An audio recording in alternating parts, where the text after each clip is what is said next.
The truth of the share market channel में आपका स्वागत है। मैं भवनेश अग्रवाल। नमस्कार दोस्तों, जीएसटी कलेक्शन के एक शुभ समाचार मिला सुबह कि जीएसटी कलेक्शन 175 करोड़, 1,75,000 करोड़ रुपये आया है। 1,75,000 करोड़ रुपए जीएसटी कलेक्शन आया है। अगस्त 2024 का जीएसटी कलेक्शन 1,75,000 करोड़ रुपए। This is the really the very high मतलब कलेक्शन ऑफ जीएसटी। और अगस्त 2023 का जीएसटी कलेक्शन जो था वो 1,59,000 करोड़ रुपए था। तो ये जो कलेक्शन आया है ईयर ऑन ईयर 10.06% हायर आया है।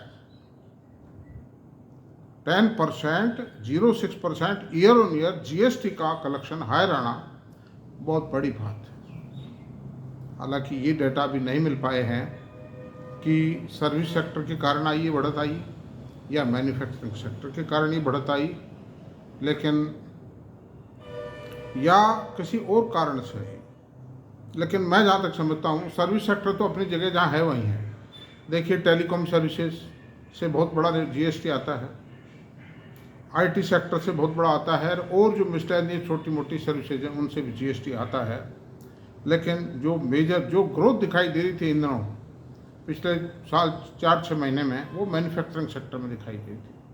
तो ये बढ़त मैन्युफैक्चरिंग सेक्टर से आई है, क्योंकि देखिए जो सॉफ्टवेयर एक्सपोर्ट होता है ना उस पर जीएसटी चार्जेबल नहीं है, मतलब that is free from as GST. Export है ना वो, इसलिए तो ये एक बहुत खुशी की बात है। तो जो एक बाज़ारों में एक थोड़ा भय फैला हुआ था, निराशा का वातावरण फैला हुआ था कि कहीं कॉरपोरेट सेक्टर की परफॉर्मेंस गिर ना जाए, वो बात निर्मूल सिद्ध होती हुई नज़र आ रही है। और आज जो इंडेक्स बढ़ा हुआ है मैं वो बताता हूँ आप लोगों को। वीडियो बनाने तक ये अभी 1 बजा है, उस वक्त तक के फिगर मैं आपको बताता हूँ। सेंसेक्स 82,602, वो 236 पॉइंट ऊपर है, और ये आज हाईएस्ट लाइफ टाइम हाई पे गया है 82,725। 82,602 भी हाईएस्ट लाइफ टाइम हाई है, और 82,725 भी लाइफ टाइम हाई है।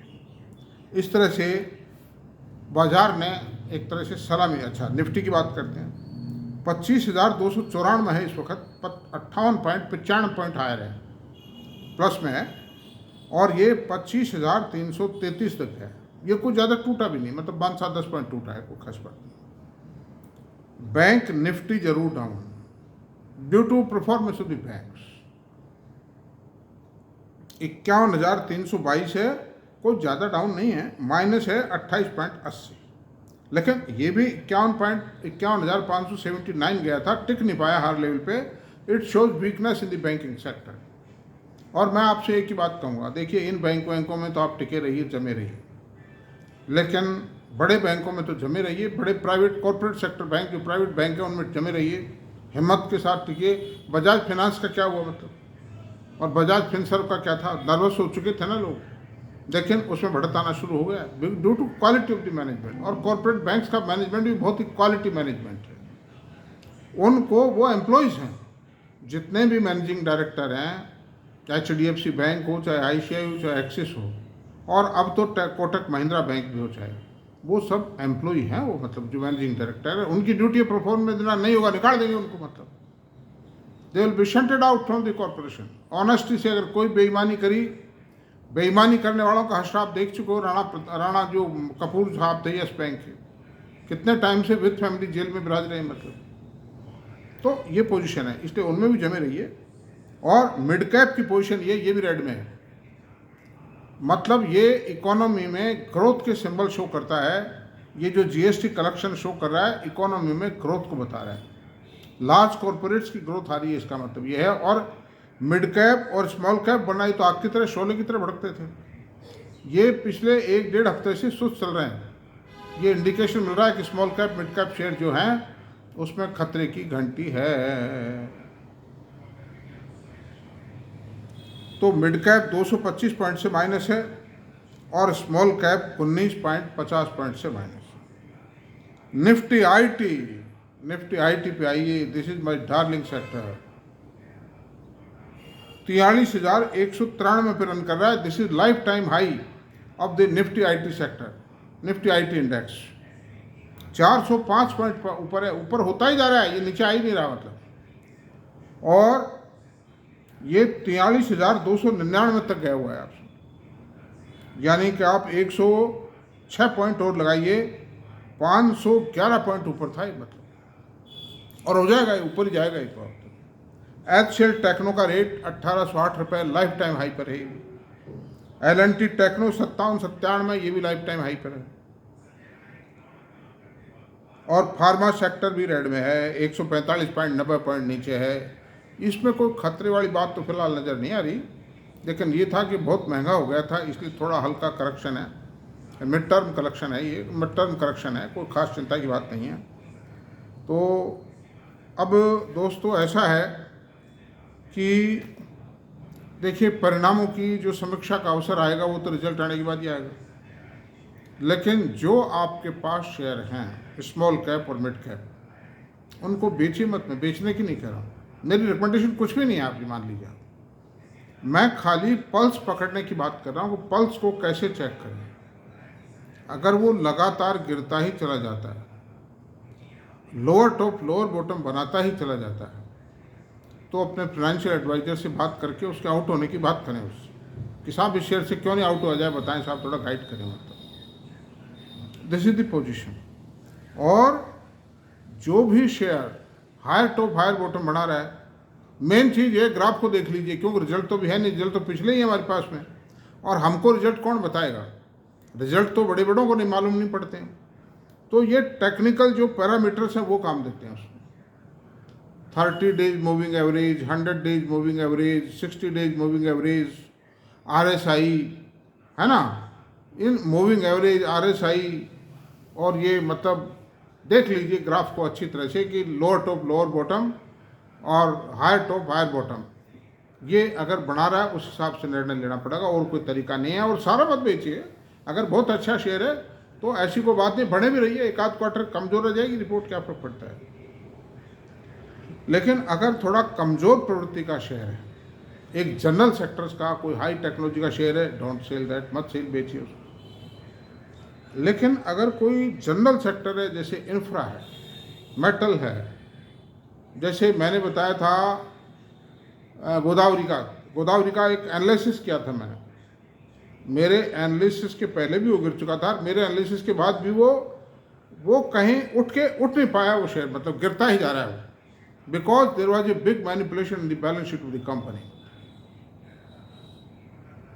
तो ऐसी बात है, इसलिए कोई ऐसा चिंता मत कीजिए, ऐसा कोई घबराने वाली बात नहीं। तेज बाजार के अंदर एकाएक शेयर नहीं गिरते हैं, लेकिन आप उनको वॉच रखिए, आराम से देखिए, ये बात है। लेकिन ऐसा भी होता है, जैसे मझगांव का शेयर है, मझगांव के शेयर में सब कुछ अच्छा होते हुए कॉनकॉल फर्स्ट क्लास है, मैनेजमेंट की बॉडी लैंग्वेज अच्छी थी, MD साहब की, उन्होंने बिल्कुल एश्योरेंस दिया है, बताया है कि गाइडेंस अच्छी दी है, उसके बावजूद भी a team of operator is bound to decline the share. हालांकि डिक्लाइन कर नहीं पाए, एक लेवल के बाद में एक लेवल तक तो ले आए थे कुछ अफवाहें छोड़ के, लेकिन अब नहीं ला पाए। अब ज़्यादा से ज़्यादा 100-200 रुपये और तोड़ देंगे, लेकिन that will be the bottom, और पकड़ने का वक्त है वो, मतलब बेचने का वक्त नहीं है। एक तरह से रिकमेंडेशन नहीं है मेरी, लेकिन आप देखें, अपने हिसाब से देखें, और शेयर की नब्ज पकड़ना सीखें साहब, मतलब ये पोजीशन है, क्योंकि रिजल्ट तो रोज़ अवेलेबल नहीं है, और कोई ऐसा बंदा पैदा नहीं हुआ जो सही बात आपको बता देगा। छोटे इन्वेस्टर्स को बेचारों को कौन मतलब घास डालता है, बताइए। वो जो अरबपति हैं, बहुत खरबपति हैं, जिनके पास में 10-20 हज़ार 50 हज़ार करोड़ की माली हालत है जिन लोगों की, और जो बाज़ार में प्ले करते हैं, देखिए उनके पास तो कंपनियाँ चल के आती हैं, लेकिन 10-5 हज़ार 20 हज़ार शेयर खरीदने वाले के पास भी कोई भी नहीं आने वाला है। This is the position. और शेयर की चाल ही बताती है, जैसे पूनावाला का शेयर है 339 तक आ गया था। अरविंद कपिल साहब के ज्वाइन करने के बाद भी पूनावाला का शेयर 515 रुपये से कर 345 रुपये आगे। बताइए क्या करें? बड़ी मुसीबत हो गई बैंक में। मतलब मेरे पास भी क्वांटिटी में शेयर है, बट आई वॉज नोइंग। मैं एक एग्जाम्पल दे रहा हूँ आपको। मतलब मैं ये नहीं कि मैं कोई बेचने की खरीदने की रिकमेंडेशन है। आप इसको ध्यान से सुने प्लीज़। और मेरा एक निवेदन है आप लोगों से कि मेरे वीडियोज़ को पूरा देखें। जब भी कोई सार्थकता है, आप टिप ढूंढेंगे ना, टिप है तो टिप भी मेरे में मिल जाएगी, लेकिन बशर्ते कि आप तसल्ली से, पेशेंसली पूरा देखें, सीरियस व्यू से देखें। ऐसी सूरत में मेरा आपसे ये निवेदन है कि थोड़ा सा गंभीर हों। मतलब इन वीडियोस को, मेरे वीडियो को आप इतना हल्का ना लें। हालांकि मुझे ही कहना पड़ता है मेरे मुंह से, बहुत गंभीरता से देखें। तो बजाज फाइनेंस था, बजाज फिनसर्व था, सुधार आ गया और आएगा ये सुधार। ये जाने वाले नहीं कहीं भी। मैनेजमेंट की क्वालिटी है। इसीलिए मैं कह रहा हूँ, अगर किसी शेयर की 1-2 क्वार्टर की, 3 क्वार्टर की वर्किंग खराब भी आती है और मैनेजमेंट उसका क्वालिटी मैनेजमेंट है, तो कोई घबराने की बात नहीं। मत बेचिए, आप उसको नोट कर लीजिए।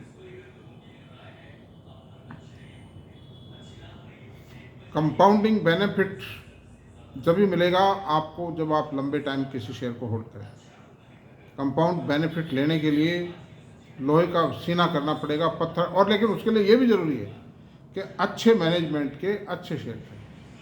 वरना छोटे मोटे शेयर में तो घबरा जाता है आदमी। जिस मैनेजमेंट का कोई ठिकाना पता नहीं है, उसमें घबरा जाएगा। खाली जो इन्वेस्टर्स इस तलाश में रहते हैं कि साहब झुंझुनूवाला साहब कौन सा शेयर खरीद रहे हैं, दमानी जी कौन सा शेयर खरीद रहे हैं, वो तलाश छोड़ दीजिए। सुन लीजिए और उस शेयर को चेक कीजिए। लेकिन ऐसा नहीं कि वो कोई झूठी खबर ही आ गई, मान लो साहब उन्होंने खरीदे हैं और आप कहीं फंस जाओ खामे खाई। मतलब उस खबर के चक्कर में ऐसी खबरें भी आती हैं बाजारों में। तो इसलिए उसको चेक करना बहुत ज़रूरी है। कोई भी देखिए कंसल्टेंट, कोई भी एडवाइज़र आपके साथ 24 घंटे थोड़ी रहेगा। मतलब आप कितना भी पैसा दे दें, पॉसिबल नहीं। इसलिए दोस्तों, नब्ज को पहचानना समझो। मैं आपको पल्स पकड़ना समझा रहा हूँ शेयर। तो मेरा वीडियो अगर आपको पसंद आया तो कृपया सब्सक्राइब करें, शेयर करें, कमेंट करें।